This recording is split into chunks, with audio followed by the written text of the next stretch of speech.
आपको तो पता ही है कि हमारे भारत देश में नदियों का बहुत ज़्यादा महत्व है।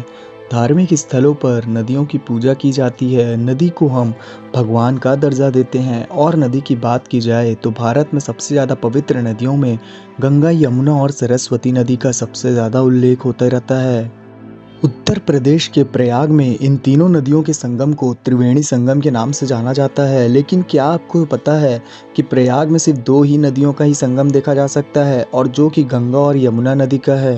अब आप सोच रहे होंगे तो फिर सरस्वती नदी का क्या हुआ? सरस्वती नदी कहाँ गई? अगर प्रयाग में सिर्फ दो ही नदियों का संगम होता है तो फिर उसे त्रिवेणी संगम क्यों कहते हैं? तो चलिए जानते हैं इसके पीछे का तथ्य क्या है। सबने सरस्वती नदी का नाम सुना है लेकिन आज तक उस नदी को किसी ने नहीं देखा। महाभारत में किए गए उल्लेख के अनुसार सरस्वती नदी हरियाणा में यमुना सागर से थोड़ा ऊपर और शिवालिक पहाड़ियों से थोड़ा नीचे आदिबद्री नाम के स्थान से निकलती थी। लेकिन अगर हम शास्त्रों और पुराणों का आधार लें तो आदिबद्री से निकलने वाली ये नदी सरस्वती नदी से मेल नहीं खाती। विलुप्त सरस्वती नदी का अध्ययन करने वाले पुरातत्व शास्त्री और इलाहाबाद पुरातत्व संग्रहालय के निदेशक राजेश पुरोहित बताते हैं कि समय के साथ साथ सरस्वती नदी को पानी देने वाला ग्लेशियर सूख गए।